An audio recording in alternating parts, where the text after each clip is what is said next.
राम राम जी सारे ने आप सभी का हार्दिक स्वागत है अपने यूट्यूब चैनल नियति क्लासेज में। आज हम HSSC वर्कशॉप मशीनरी ऑपरेटर का पेपर लेकर आए हैं। 2021 में ये पेपर लिया गया था। इस पेपर में हरियाणा जीके के बहुत गजब के क्वेश्चंस पूछ रखे हैं। क्लास को पूरी देखना, अगर अच्छी लगे तो लाइक करना, शेयर करना और चैनल को सब्सक्राइब करना। आज का हमारा फर्स्ट क्वेश्चन क्या है, हरियाणा में संगमरमर कहाँ पर पाया जाता है। तो संगमरमर कहाँ पर पाया जाता है, ऑप्शन दे रखे हैं महेंद्रगढ़, गुरुग्राम, रेवाड़ी या फिर करनाल। तो कहाँ पर पाया जाता है, महेंद्रगढ़ के अंदर पाया जाता है। ऑप्शन ए हमारा यहाँ पर आंसर हो जाएगा। अगर हम बात करें खनिजों की, तो हरियाणा के अंदर ज़्यादातर खनिज कहाँ पर पाए जाते हैं, महेंद्रगढ़ के अंदर पाए जाते हैं। इसीलिए महेंद्रगढ़ को क्या बोला जाता है, खनिजों का शहर बोला जाता है। जैसे मैग्नीज, एस्बेस्टस, संगमरमर और अबरक, ये सारे जो खनिज पदार्थ हैं ये कहाँ पर पाए जाते हैं, महेंद्रगढ़ के अंदर पाए जाते हैं। और जो एस्बेस्टस होता है ये क्या होता है, साइंस में पूछा जाता है कि इसमें से कौन सा खनिज पदार्थ है जिसमें आग नहीं लगती। तो एस्बेस्टस है जिसके अंदर आग नहीं लगती है। तो इसलिए महेंद्रगढ़ को क्या बोला जाता है, खनिजों का शहर बोला जाता है। इसमें ज़्यादातर खनिज पाए जाते हैं। और अगर हम महेंद्रगढ़ के बारे में बात करें तो महेंद्रगढ़ का प्राचीन नाम क्या है, कान्नौड़।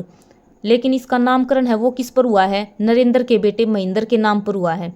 दोनों क्वेश्चन बहुत इंपॉर्टेंट हैं, नामकरण भी और प्राचीन नाम भी। प्राचीन नाम कान्नौड़ है और महेंद्रगढ़ के अंदर ही जो कान्नौड़ ब्राह्मण है इन्होंने ही महेंद्रगढ़ को बसाया था, इसीलिए प्राचीन नाम इसका कान्नौड़ हो गया। और वहीं पर क्या है, कान्नौड़ का किला है वो किसने बनवाया था, तात्या टोपे ने बनवाया था 17वीं शताब्दी में। 2 किले हैं महेंद्रगढ़ के अंदर, एक तो कान्नौड़ का किला तात्या टोपे ने 17वीं शताब्दी में बनवाया था, एक है माधोगढ़ का किला सवाई माधो सिंह ने बनवाया था 18वीं शताब्दी में। दोनों बहुत इंपॉर्टेंट है, याद रखना। और अगर हम महेंद्रगढ़ की बात करें तो महेंद्रगढ़ के अंदर सेंट्रल यूनिवर्सिटी है, केंद्रीय विश्वविद्यालय है। 2009 में जंतपाली महेंद्रगढ़ के अंदर इसकी स्थापना की गई थी। हरियाणा का एकमात्र केंद्रीय विश्वविद्यालय है महेंद्रगढ़ के अंदर। ज्वाला देवी का मेला है वो कहाँ पर लगता है, महेंद्रगढ़ के अंदर लगता है। लाख की चूड़ियों के लिए फेमस कौन सा है, महेंद्रगढ़ है। राजस्थान के साथ सीमा बनाता है महेंद्रगढ़। और महेंद्रगढ़ का एक शहर है नारनौल, जिसका प्राचीन नाम क्या है, नरराष्ट्र। और नारनौल के अंदर ही क्या है, जलमहल है, जिसकी स्थापना किसने की थी, शाह कुली खां ने 1591 में की थी। और नारनौल महेंद्रगढ़ के अंदर ही शेरशाह सूरी का जन्म भी हुआ था। जो शेरशाह सूरी है उसके दादा इब्राहिम सूरी, वे कहाँ पर रहते थे, नारनौल महेंद्रगढ़ के अंदर रहते थे। और वहीं पर शेरशाह सूरी का जो बचपन है वो बीता था। लेकिन जो शेरशाह सूरी का मकबरा है वो कहाँ पर बनाया गया है, वो सासाराम बिहार के अंदर बनाया गया है। और अगर हम महेंद्रगढ़ की बात करें तो डोसी की पहाड़ियाँ भी कहाँ पर स्थित हैं, महेंद्रगढ़ के अंदर स्थित हैं। जो चैवन ऋषि है उसका आश्रम भी कहाँ पर है, डोसी की पहाड़ियों में ही है। अरावली की सबसे ऊंची चोटी है डोसी की पहाड़ियाँ, कुलताजपुर गांव के अंदर पड़ती हैं।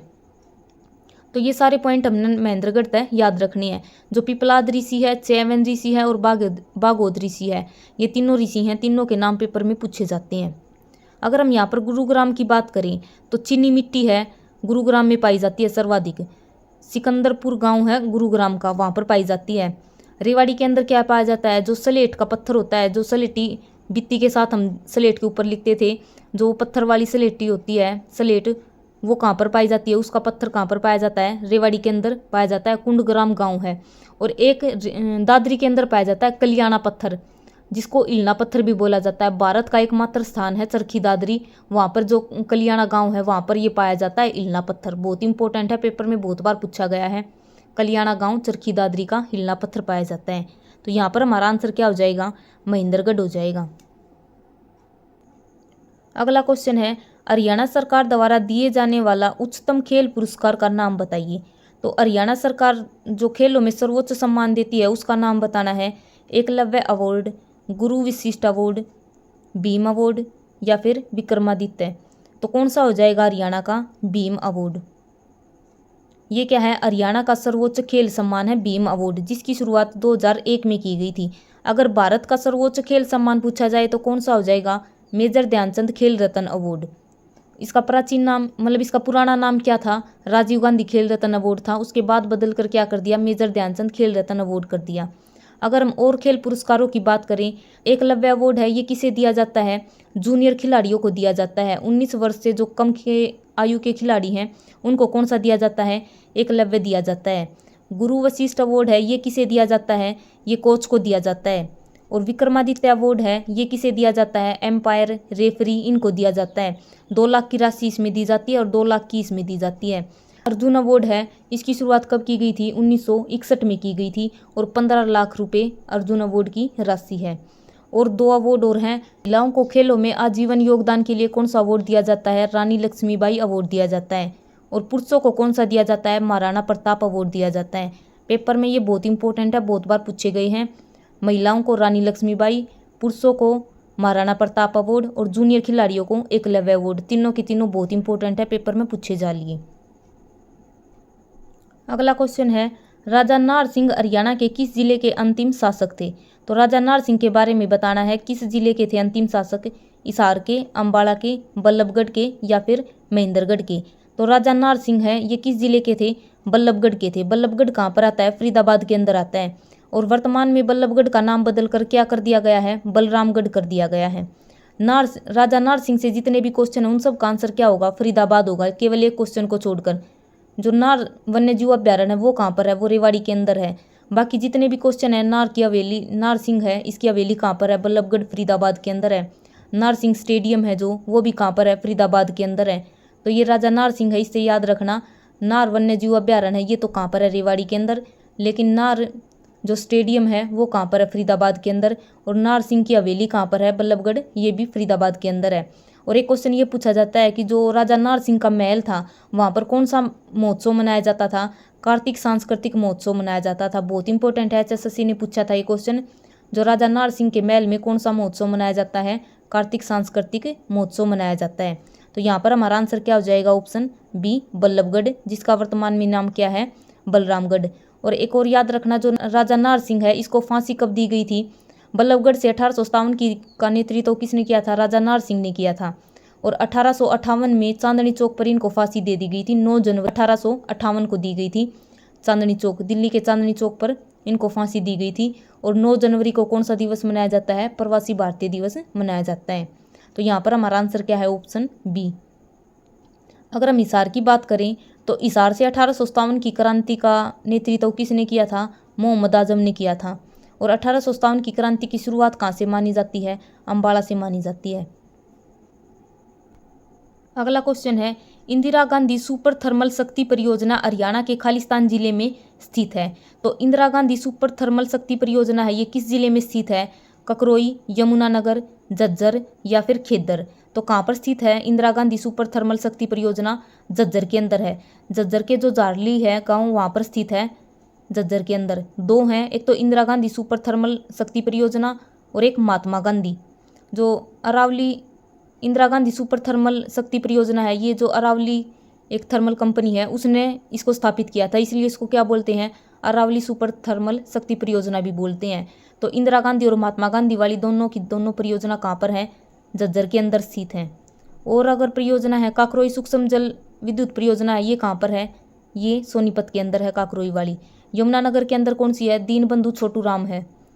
दीनबंधु छोटू राम सुपर थर्मल शक्ति परियोजना है। खेद्दर कहाँ पर है? हिसार के अंदर है। और हिसार के खेद्दर गांव में है, कौन सी है? राजीव गांधी वाली है। और एक पानीपत के आसन गांव में है, पानीपत सुपर थर्मल परियोजना। तो ये सारी की सारी परियोजनाएं हैं, ये याद रखनी है। और एक क्वेश्चन यहाँ से ये पूछा गया था, जो खेद्दर हिसार के अंदर स्थित है Rajiv Gandhi super power thermal परियोजना, इसको अधिकृत कब किया गया था? तो 2010 में किया गया था, ये भी याद रखना।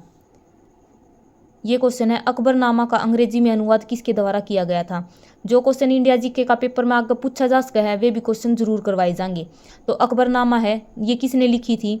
ये अबुल फजल ने लिखी थी। लेकिन पूछा क्या है कि इसका अंग्रेजी में अनुवाद किसने करवाया था? जो अकबरनामा है ये किस भाषा में लिखी गई थी? फारसी भाषा में लिखी गई थी। जो अकबर है ये क्या है? एक मुगल शासक था अकबर, और उन्हीं की जीवनी है ये अकबरनामा।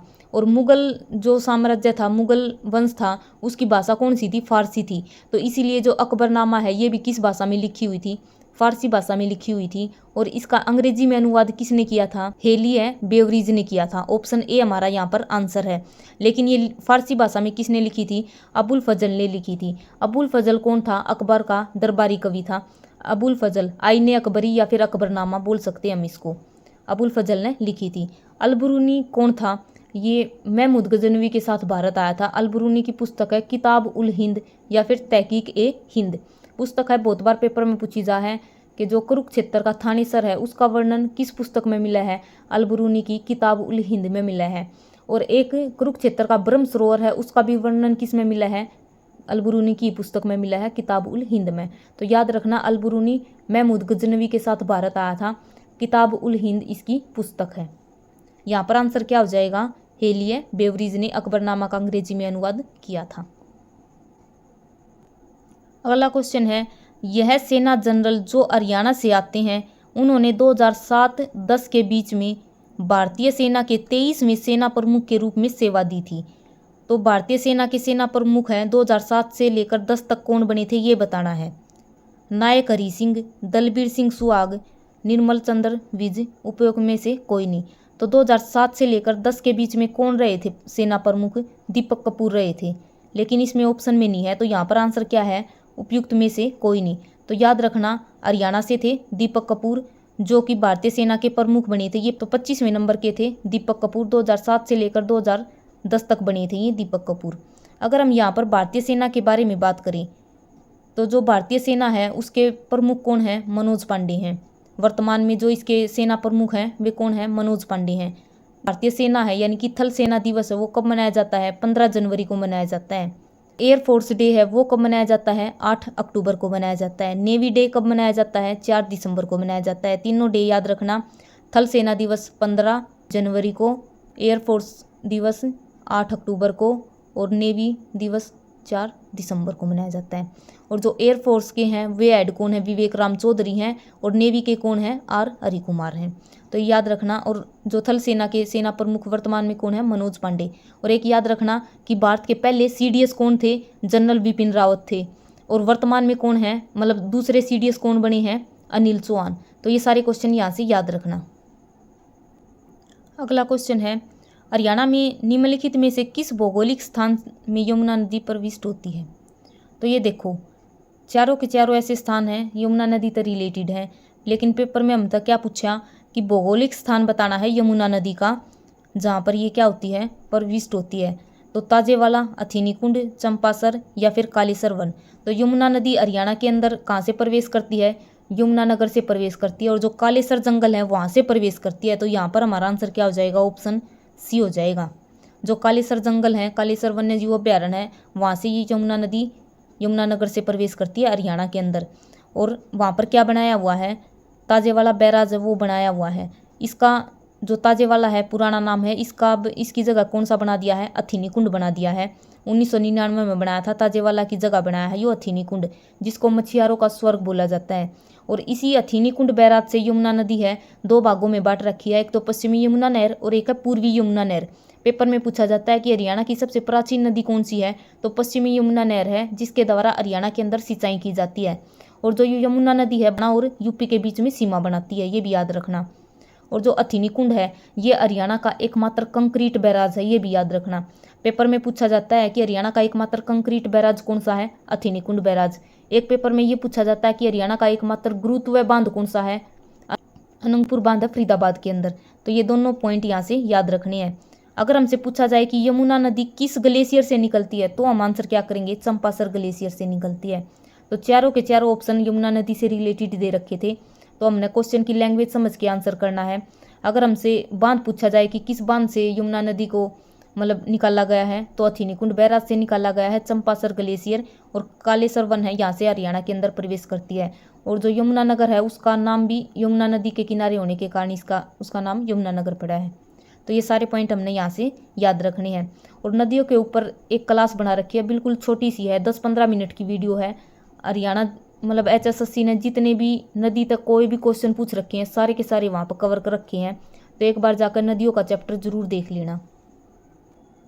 अगला क्वेश्चन है, हरियाणा के इस नगर को प्राचीन समय में इकदार कहते थे। तो इकदार किसका प्राचीन नाम था? रोहतक का, फतेहाबाद का, रेवाड़ी का या फिर कैथल का? तो इकदार किसका प्राचीन नाम था? फतेहाबाद का। ऑप्शन सी हमारा यहाँ पर आंसर हो जाएगा। और फतेहाबाद को क्या बोला जाता है? पिंक सिटी बोला जाता है। उपनाम क्या हो जाएगा फतेहाबाद का? Pink city. और प्राचीन नाम क्या हो जाएगा? इकदार। अगर हम यहाँ पर फतेहाबाद की बात करें तो 1351 में फिरोज शाह तुगलक ने फतेहाबाद को बसाया था। और इसने जो फिरोज शाह तुगलक ने इसने अपने बेटे के नाम पर फतेहाबाद, उसके बेटे का नाम क्या रखा था? उसने फतेह रखा था। और फतेहाबाद उसके बेटे के नाम पर इसने नाम रखा था फतेहाबाद 1351 में। फिरोज शाह तुगलक है, उसने 1354 में हिसार शहर की भी स्थापना की थी और फतेहाबाद की 1351 में की थी। अगर हम और यहाँ पर बात करें फतेहाबाद की, तो जो सिरसा जिला है उसकी केवल सीमा किसके साथ लगती है? फतेहाबाद के साथ लगती है। मीर शाह की मज़ार भी कहाँ पर है? फतेहाबाद के अंदर है। और एक चिल्ली झील, वो कहाँ पर है? फतेहाबाद के अंदर है। और एक बहुत इंपॉर्टेंट क्वेश्चन जो HSSC बार बार पूछती है, हरियाणा का एकमात्र परमाणु संयंत्र है, वो कहाँ पर है? गोरखपुर गांव फतेहाबाद के अंदर स्थित है, जिसकी क्षमता कितनी है? 2800 मेगावाट की है। तो ये सारे पॉइंट हमने फतेहाबाद से याद रखने हैं। रेवाड़ी को क्या बोला जाता है? वीरभूमि या फिर पीतल नगरी। जो पीतल नगरी है क्या बोला जाता है? रेवाड़ी को। रेवावाड़ी इसका प्राचीन नाम हो जाएगा। कैथल को क्या बोला जाता है? कपिस्थल। और रोहतक को क्या बोला जाता है? रोहितास और या फिर एजुकेशन हब। ये सब किसको बोला जाता है? रोहतक को बोला जाता है। और इकदार किसको बोला जाता है? फतेहाबाद को बोला जाता है। इस फूल को हरियाणा में सर्वाधिक क्षेत्र में उगाया जाता है। तो कौन से फूल की खेती हरियाणा में सबसे अधिक की जाती है? ऑप्शन है गुलाब, गेंदा, लिली या फिर ग्लेडियोलस। तो हरियाणा में सर्वाधिक किस फूल की खेती की जाती है? ग्लेडियोलस की जाती है। ऑप्शन सी हमारा यहाँ पर आंसर हो जाएगा। लेकिन इसका आंसर HSSC ने गेंदा बताया था। जो ऑफिशियल आंसर किया उसमें गेंदा दे रखा था, लेकिन इसका आंसर क्या है? ग्लेडियोलस है। Option C. जो फरीदाबाद है वहाँ पर सबसे अधिक खेती की जाती है ग्लेडियोलस की। जो ग्लेडियोलस का फूल है फरीदाबाद के अंदर सबसे अधिक खेती की जाती है। गुलाब है, इसकी सबसे अधिक खेती कहाँ पर की जाती है? चंडीगढ़ के अंदर। एशिया का सबसे बड़ा रोज गार्डन है वो कहाँ पर स्थित है? वो चंडीगढ़ के अंदर स्थित है। तो याद रखना, हरियाणा के अंदर सबसे अधिक किस फूल की खेती की जाती है? ग्लेडियोलस की जाती है। अगला क्वेश्चन है, खालिस्तान भारत में मिनी क्यूबा कहा जाता है क्योंकि इस क्षेत्र से अधिक संख्या में मुक्केबाज आते हैं। तो मिनी क्यूबा के नाम से किसे जाना जाता है? पलवल को, भिवानी को, करनाल को या फिर अम्बाला को। तो मिनी क्यूबा है किसे बोला जाता है?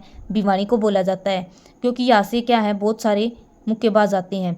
जो अवाज सिंह है, जगदीश सिंह है, इन सब का संबंध कहाँ से है? भिवानी से ही है। और भिवानी को क्या बोला जाता है? बॉक्सिंग का पावर हाउस बोला जाता है। मिनी क्यूबा भिवानी को बोला जाता है। और भिवानी को क्या बोला जाता है? छोटी काशी बोला जाता है। मंदिरों की अधिकता के कारण भिवानी को छोटी काशी बोला जाता है। और सिटी ऑफ वार हीरोज भी किसे बोला जाता है? भिवानी को बोला जाता है। और एक क्वेश्चन भिवानी से ये याद रखना, 2008 के जो बीजिंग ओलंपिक हुए थे उसमें जो विजेंद्र सिंह है वो क्या है? एक मुक्केबाज है और उसने कांस्य पदक जीतने का काम किया था। 2008 के बीजिंग ओलंपिक में विजेंद्र सिंह ने कांस्य पदक जीता था। वो किसका, उसका संबंध किस जिले से है? भिवानी जिले से ही है। अगर हम और बात करें भिवानी की, तो एक भिवानी में क्या है? बया पर्यटन स्थल है। रेड रोबिन पर्यटन स्थल ये भी भिवानी के अंदर है। और एक है बहुत इंपॉर्टेंट जो HSSC बार बार पूछती है, सितारा स्मारक कहाँ पर है? भिवानी के अंदर है। जो महाराजा ताराचंद जी है उसका समाधि स्थल है सितारा स्मारक, ये कहाँ पर है? भिवानी के अंदर है। और भिवानी में क्या क्या है? बकरी प्रजनन केंद्र है, वो कहाँ पर स्थापित किया गया है? लोहारू में किया गया है। बागवानी उत्कृष्टता केंद्र है, उसकी भी अभी स्थापना की गई है नया, जो 5वें नंबर का है। गिगनाऊ भिवानी के अंदर ही उसकी भी स्थापना की गई है बागवानी उत्कृष्टता केंद्र की। देवसर का मेला कहाँ पर लगता है? भिवानी के अंदर लगता है। भूतों का मंदिर भी कहाँ पर है? भिवानी के अंदर है। और भिवानी में क्या है? बंसीलाल यूनिवर्सिटी है, 2014 में बनाई गई थी बंसीलाल यूनिवर्सिटी। और एक बहुत इंपॉर्टेंट क्वेश्चन रह गया, HBSC Haryana school of education, ये भी कहाँ पर है? भिवानी के अंदर है। 1969 में चंडीगढ़ में स्थापना की गई थी, लेकिन 1981 में उसके बाद भिवानी में शिफ्ट कर दिया था। तो 1969 में चंडीगढ़ में शिफ्ट किया था, चंडीगढ़ में बनाया गया था। उसके बाद 1981 में भिवानी में शिफ्ट कर दिया था हरियाणा बोर्ड है जो। तो यहाँ पर हमारा आंसर क्या हो जाएगा? Option B. पलवल को क्या बोला जाता है? City of cotton. अम्बाला को मिक्सी सिटी, करनाल को धान का कटोरा। तो ये सारे पॉइंट याद रखने हैं। अगला क्वेश्चन है, हरियाणा की पहली महिला राजनीतिज्ञ कौन है जिन्होंने राज्य के राज्यपाल के रूप में कार्य किया है? तो हरियाणा की पहली महिला राजनीतिज्ञ है वो बतानी है कौन है। ऑप्शन है सन्नो देवी, चंद्रावती, चंद्रकला या फिर रेणुका बिश्नोई। तो हरियाणा की पहली महिला सांसद है वो भी कौन है? चंद्रावती। और पहली महिला राजनीतिज्ञ है वो भी कौन है? चंद्रावती। जो चंद्रावती है वो किस जिले से है? चरखी दादरी से संबंधित है। और जो ये चंद्रावती है ये पुदुचेरी की उपराज्यपाल भी रह चुकी है, ये भी याद रखना। चंडीगढ़ चरखी दादरी की है और पुदुचेरी के उपराज्यपाल के रूप में भी कार्य कर चुकी है। और हरियाणा की पहली महिला सांसद भी कौन है? चंद्रावती है। सन्नो देवी कौन है? हरियाणा विधानसभा की पहली अध्यक्ष। या फिर हम बोलें कि हरियाणा विधानसभा की पहली महिला अध्यक्ष। यहाँ पर क्वेश्चन में क्या कन्फ्यूजन हो है, दुर्गा शक्ति में पेपर में पूछा गया कि हरियाणा विधानसभा के पहले अध्यक्ष कौन थे। ऑप्शन में सन्नो देवी भी था और राव वीरेंद्र सिंह भी था, और उसका आंसर सबने के लगाया था, राव वीरेंद्र सिंह लगाया, क्योंकि उसमें ये नहीं पूछ रखा था कि हरियाणा की पहली महिला विधानसभा के अध्यक्ष कौन है, लेकिन पहली विधानसभा अध्यक्ष कौन है, सन्नो देवी ही है। ये क्वेश्चन मैं गलत करके आई थी, इसलिए मैं ये क्वेश्चन कभी नहीं भूलती, अर्थात तभी जरूर बताऊँ हूँ जब तक पेपर में ये नहीं लिखा होगा कि हरियाणा के विधानसभा के पहले पुरुष अध्यक्ष कौन है, जब तक हम आंसर राव वीरेंद्र सिंह नहीं करेंगे। जो पहले विधानसभा के अध्यक्ष हैं, जो स्पीक कर रहे हैं, वे कौन है, सन्नो देवी हैं। पहली महिला भी सन्नो देवी हैं। पुरुष के बारे में पूछेंगे, पहले पुरुष अध्यक्ष कौन थे, पुरुष स्पीकर कौन है, राव वीरेंद्र सिंह है। तो यहाँ से याद रखना कि सन्नो देवी क्या है, पहली स्पीकर हैं विधानसभा की। अगला क्वेश्चन है, हरियाणा की यह नृत्य शैली प्रश्नोत्तरी के रूप में संचालित होती है, तो कौन से नृत्य शैली में प्रश्न उत्तर पूछे जा हैं, फाग, धमाल, झूमर या फिर लूर। तो किस में प्रश्न उत्तर पूछे जा हैं, लूर नृत्य में, ऑप्शन सी। और ये जो लूर नृत्य है ये महिलाओं के द्वारा किया जाता है, फाल्गुन के महीने में किया जाता है। सारे पॉइंट पूछे जा हैं फाल्गुन के महीने में महिलाओं के द्वारा, और इसमें क्या है, प्रश्नोत्तरी की जाती है। तो कौन सा है, लूर नृत्य है। फाग नृत्य है होली के अगले दिन फाल्गुन के महीने में ही मनाया जाता है। धमाल नृत्य से क्या पूछा जाता है कि महाभारत काल से चला आ रहा जो नृत्य है वो कौन सा है, वो धमाल नृत्य है। झूमर नृत्य ये पूछा जाता है कि इन निम्नलिखित में से कौन से जो नृत्य है उसका नाम आभूषण के ऊपर रखा गया है, तो झूमर नृत्य का रखा गया है। खेड़ा नृत्य कब किया जाता है, बुजुर्ग की मृत्यु पर। खोड़िया नृत्य जो विवाह के टाइम पर होता है, खोड़िया नृत्य, और खेड़ा बुजुर्ग की मृत्यु पर किया जाता है। तो यहाँ पर आंसर क्या है, लूर नृत्य। अगला क्वेश्चन है, निम्नलिखित हरियाणा के विश्वविद्यालय को उनके स्थानों के साथ मिलाइए। तो यूनिवर्सिटी दे रखी है, ये बताना है कौन सी कहाँ पर है। तो सबसे पहले कौन सी है, चौधरी देवीलाल। देवीलाल है, उसका जन्म कहाँ पर हुआ था, चौटाला गांव सिरसा के अंदर हुआ था, और सिरसा के अंदर ही चौधरी देवीलाल की याद में यूनिवर्सिटी बनाई गई थी 2003 में। तो देवीलाल यूनिवर्सिटी कहाँ पर है, सिरसा के अंदर है। दो किस में है, सी और डी में है। आगे है गुरु जम्बेश्वर यूनिवर्सिटी। गुरु जम्बेश्वर यूनिवर्सिटी इसकी स्थापना कब की गई थी, 1995 में हिसार के अंदर की गई थी। 3, तो 2, 3, 1, 4 ये बनेगा डी आंसर।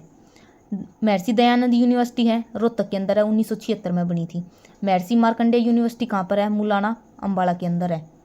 तो देवीलाल सिरसा के अंदर है, जम्बेश्वर हिसार में है, महर्षि दयानंद रोहतक के अंदर है, और महर्षि मार्कंडेय मुलाना अम्बाला के अंदर स्थित है। रोहतक के अंदर एक और यूनिवर्सिटी है, बाबा मस्तनाथ यूनिवर्सिटी, और एक और है दादा लक्ष्मीचंद फिल्म व टेलीविजन संस्थान, ये भी कहाँ पर है, रोहतक के अंदर है। हिसार के अंदर 2 यूनिवर्सिटी और हैं, वे भी याद रखनी है। एक तो गुरु जम्बेश्वर होगी, एक 1970 में हरियाणा एग्रीकल्चर यूनिवर्सिटी है, ये बनाई गई थी। पेपर में पूछा गया था कि एशिया का सबसे बड़ा कृषि विश्वविद्यालय कौन सा है, तो कौन सा है, हरियाणा कृषि विश्वविद्यालय, जो कि 1970 में हिसार के अंदर स्थापना की गई थी। उसके बाद 1991 में इसका नाम बदलकर क्या कर दिया गया है, चौधरी चरण सिंह कृषि विश्वविद्यालय कर दिया गया है। और वर्तमान में इसके कुलपति कौन है, BR कंबोज हैं, और BR कंबोज को अभी इसमें MS स्वामीनाथन अवार्ड भी दिया गया है, ये भी याद रखना। और एक और यूनिवर्सिटी रहेगी हिसार की, लुवास यूनिवर्सिटी, लाला लाजपत राय पशु व चिकित्सा विश्वविद्यालय है, 2010 में उसकी स्थापना की गई थी। और यूनिवर्सिटी कौन सी रहेगी, बंसीलाल यूनिवर्सिटी अभी बताई थी, 2014 में भिवानी के अंदर बनाई गई है। और एक चौधरी रणबीर सिंह यूनिवर्सिटी है, जींद के अंदर। YMCA यूनिवर्सिटी है, वो कहाँ पर है, फरीदाबाद के अंदर है। और एक और पूछी गई थी लिंगाया यूनिवर्सिटी है, वो भी कहाँ पर है, वो भी फरीदाबाद के अंदर है। तो ये सारी यूनिवर्सिटी हैं, इन सब के बारे में याद रखना। अगला क्वेश्चन है, अकबर ने किस भाषा में मुगल दरबार की प्रमुख भाषा बनाया था। तो देखो ये क्वेश्चन पूछ रखा है कि मुगल दरबार की प्रमुख भाषा कौन सी थी, फारसी थी। जो अकबरनामा है वो भी किस में लिखी गई थी, फारसी में लिखी गई थी। अकबर के जो कवि थे अबुल फजल, उसने लिखी थी आईने अकबरी। अगला क्वेश्चन क्या है, इंडियन ओपिनियन खालिस्तान द्वारा स्थापित एक समाचार पत्र है। ये क्वेश्चन बहुत इंपॉर्टेंट है, SSC में बहुत बार पूछा जाए और HSSC ने बहुत बार पूछ लिया। जो इंडियन ओपिनियन समाचार पत्र है ये किसने लिखा था, ये महात्मा गांधी ने लिखा था। और ये कहाँ पर लिखा था, जब वो दक्षिण अफ्रीका गए थे ना, तब लिखा था। ये जो इंडियन ओपिनियन नाम का समाचार पत्र है, बहुत बार पेपर में पूछा जा लिया कि महात्मा गांधी ने अफ्रीका जाकर कौन सा समाचार पत्र लिखा था, इंडियन ओपिनियन नाम का लिखा था। और महात्मा गांधी के बारे में HSSC SSC में जितने भी क्वेश्चन आए हैं, एक छोटी सी क्लास बना रखी है, बिल्कुल 5-10 मिनट की है। जितने भी क्वेश्चन महात्मा गांधी तक पूछे जाए सारे के सारे उस क्लास तक कवर हो जाएंगे।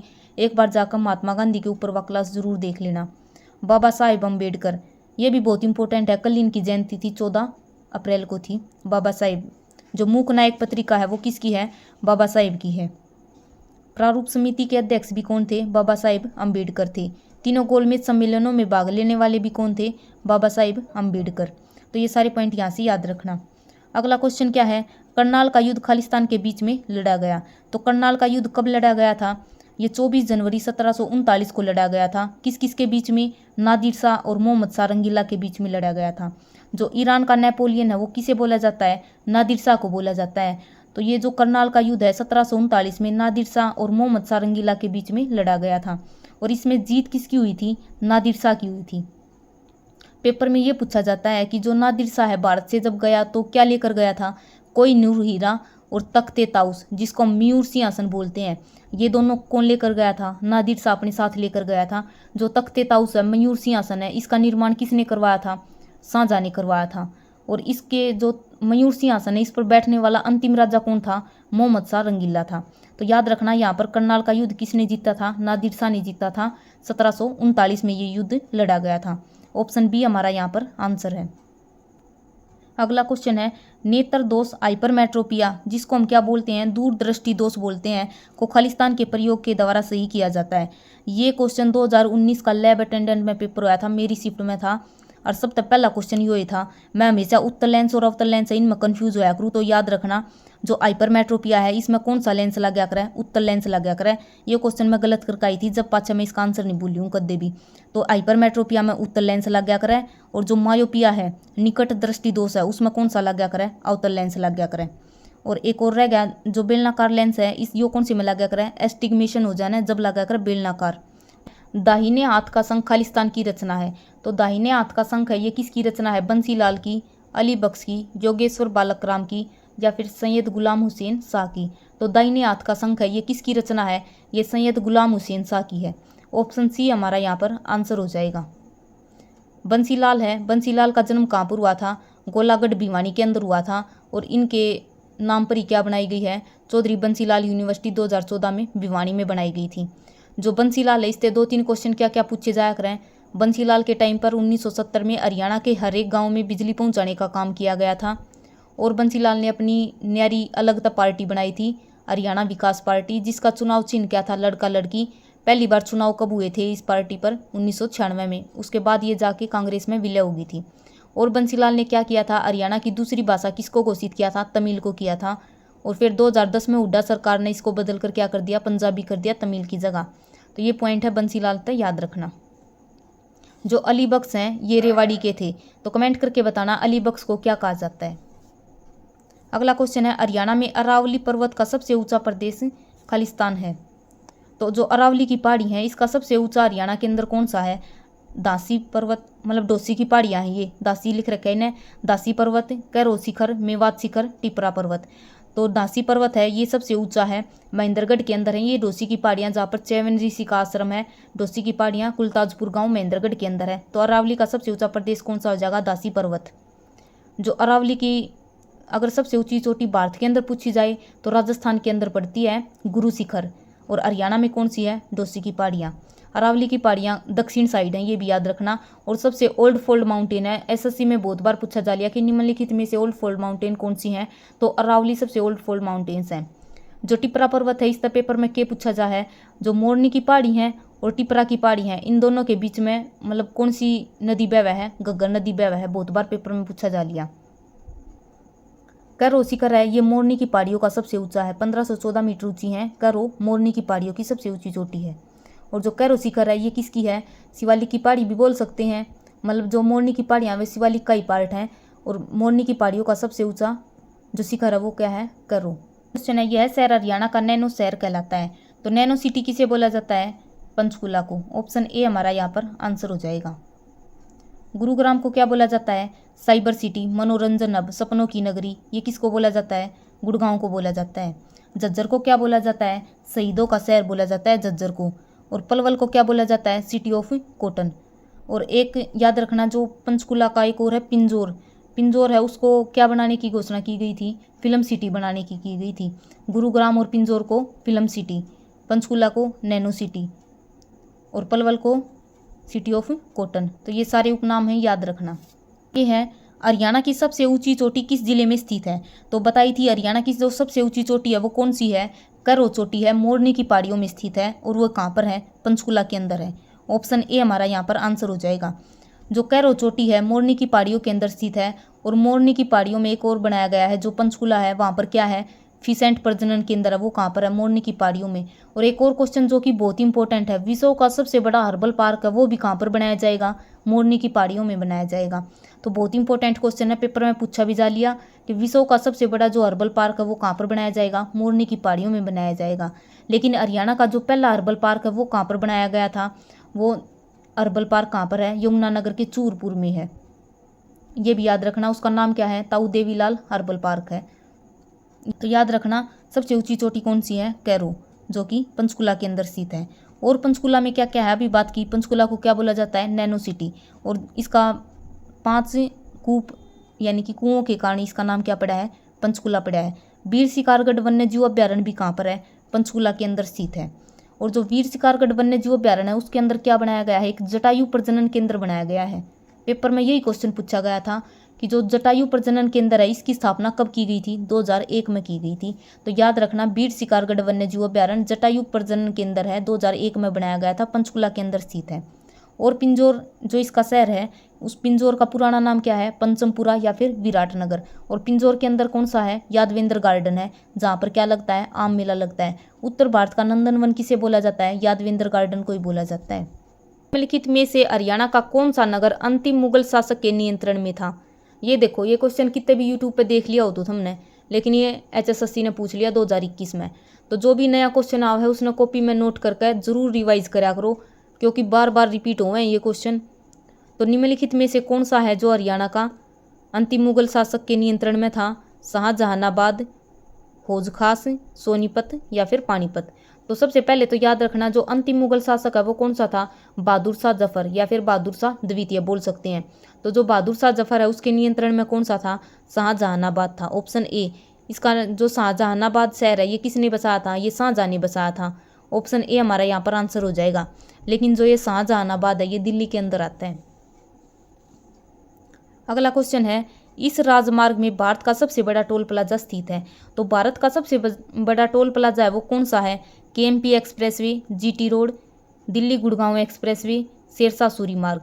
तो भारत का सबसे बड़ा टोल प्लाजा कौन सा है, दिल्ली गुड़गांव एक्सप्रेसवे है। बहुत इंपॉर्टेंट क्वेश्चन है, याद रखना, बहुत बार रिपीट हो लिया है। ऑप्शन बी हमारा यहाँ पर आंसर है। जो दिल्ली गुड़गांव एक्सप्रेसवे है इसकी लंबाई कितनी है, 27.7 यानी कि 28 किलोमीटर ही बोल सकते हैं हम। तो जो दिल्ली गुड़गांव एक्सप्रेसवे है सबसे बड़ा टोल प्लाजा स्थित है इसी एक्सप्रेसवे पर।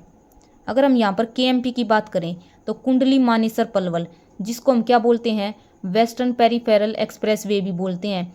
और इसकी कुल लंबाई कितनी है, 135.5 किलोमीटर इसकी कुल लंबाई है, KMP कुंडली मानेसर पलवल। और एक इसी तरह है KGP कुंडली गाजियाबाद पलवल, ये भी है, इसको क्या बोलते हैं, eastern peripheral expressway. GT road है, इसका निर्माण किसने करवाया था, शेरशाह सूरी ने करवाया था, ये भी याद रखना।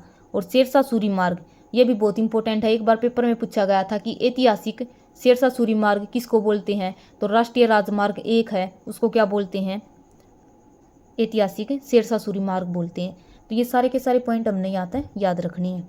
तो यहाँ पर हमारा आंसर क्या है, भारत का सबसे बड़ा टोल प्लाजा कौन सा हो जाएगा, दिल्ली गुड़गांव एक्सप्रेसवे। अगला क्वेश्चन है, राजा गजपत सिंह द्वारा 1775 में बनाए गए किले का नाम बताइए। तो राजा गजपत सिंह ने 1775 में कौन सा किला बनवाया था, गोहाना का किला, जींद किला, लोहारू किला या फिर कैथल किला। तो सबसे पहले तो ये याद रखना, राजा गजपत सिंह ने किला कब बनवाया था, 1775 में बनवाया था। और कौन सा बनवाया था, जींद का किला बनवाया था। ऑप्शन सी हमारा यहाँ पर आंसर हो जाएगा। गोहाना का किला किसने बनवाया था, पृथ्वीराज चौहान ने बनवाया था। अगला क्वेश्चन क्या है हमारा, निम्नलिखित में से कौन सा जिला हरियाणा का 22वां जिला है। तो हरियाणा का 22वां जिला कौन सा बनाया गया था। टोटल अभी वर्तमान में हरियाणा में 22 ही जिले हैं और नवीनतम जिला है जो 22वां है वो कौन सा है, वो चरखी दादरी है। 1 दिसंबर 2016 को मतलब पूर्ण रूप से स्वीकृति मिली थी। तो इसकी एग्जैक्ट डेट है 1 दिसंबर 2016 को चरखी दादरी को 22वां जिला बनाया गया था। ऑप्शन सी हमारा यहाँ पर आंसर हो जाएगा। जो चरखी दादरी है, एक तो अभी बताया था जो इल्ला पत्थर है कलियाणा गांव चरखी दादरी में ही पाया जाता है। इसका प्राचीन नाम क्या हो जाएगा? जो दादुर है इसका प्राचीन नाम है। दादुर एक संस्कृत का शब्द है जिसका मतलब क्या होता है? मेंढक होता है। और मेंढकों की अधिकता के कारण ही यहाँ पर मतलब बहुत ज़्यादा मेंढक थे, इसीलिए क्या बोलना जाना शुरू कर दिया? दादुर। और दादुर से सहज दादरी, फिर चरखी दादरी, इसका नाम बन गया था चरखी दादरी। और एक क्वेश्चन चरखी दादरी से ये याद रखना, जो विधानसभा की 17 आरक्षित सीट हैं हरियाणा के अंदर, और चरखी दादरी एक ऐसा जिला है जिसके अंदर कोई भी आरक्षित सीट नहीं है। हरियाणा के 5 जिले ऐसे हैं जहाँ पर विधानसभा की कोई भी आरक्षित सीट नहीं है। 5 जिले कौन कौन से हैं? एक तो चरखी दादरी, महेंद्रगढ़, पंचकुला, फरीदाबाद और मेवात। ये 5 जिले ऐसे हैं जहाँ पर कोई भी आरक्षित सीट नहीं है। और एक क्वेश्चन दादरी से ये याद रखना, दादरी और रोहतक इन दोनों की सीमा किसी भी अन्य राज्य के साथ नहीं लगती। तो ये पॉइंट हमने यहाँ तक याद रखने हैं। सिरसा की स्थापना कब की गई थी? 1975 में की गई थी। गुरुग्राम हिसार ये तो हरियाणा बनया जब बन गए थे 1966 में। और जब 1966 में हरियाणा बना उस टाइम पर 7 जिले थे, जिनमें सबसे बड़ा जिला कौन सा था? हिसार था। और सबसे छोटा कौन सा था? जींद। अगला क्वेश्चन है, बसई आर्द्र भूमि हरियाणा के किस जिले में स्थित है? तो बसई आर्द्र भूमि है ये हरियाणा के किस जिले में है? एज इट इज क्वेश्चन ग्राम सचिव के पेपर में पूछा गया। बसई आर्द्र भूमि है ये कहाँ पर स्थित है? गुरुग्राम के अंदर स्थित है। ऑप्शन बी हमारा यहाँ पर आंसर हो जाएगा।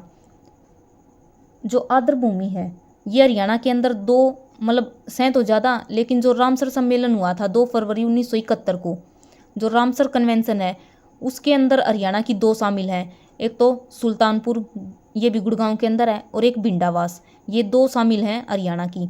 और जो भिंडावास है ये हरियाणा की सबसे बड़ी आर्द्र भूमि है। पेपर में ये भी क्वेश्चन पूछा गया कि निम्नलिखित में से कौन सी हरियाणा की सबसे बड़ी आर्द्र भूमि है? तो जो भिंडावास है वो भिंडावास झील है, सबसे सुंदर झील भी भिंडावास ही है हरियाणा की, और भिंडावास है ये सबसे बड़ी आर्द्र भूमि है। एक सुल्तानपुर है वे गुड़गांव की है, और बसई आर्द्र भूमि भी कहाँ पर है? गुड़गांव के अंदर है। और एक क्वेश्चन आर्द्र भूमि से ये याद रखना, एक तो अभी बताया है कि 2 फरवरी 1971 को जो ईरान का शहर है रामसर, वहाँ पर रामसर सम्मेलन हुआ था। वेटलैंड डे है ये, इसलिए कब मनाया जाता है? 2 फरवरी को ही मनाया जाता है। और भारत की टोटल 75 शामिल हैं। पहली कौन सी थी? चिल्का झील थी ओडिशा की। और एक क्वेश्चन ये पूछा गया था आर्द्र भूमि तय, जो सुखना झील है वो 1958 में बनी थी। सुखना झील चंडीगढ़ के अंदर है। पेपर में हमसे ये क्वेश्चन पूछा गया था कि सुखना झील को कब आर्द्र भूमि घोषित किया गया था? तो 1988 में किया गया था।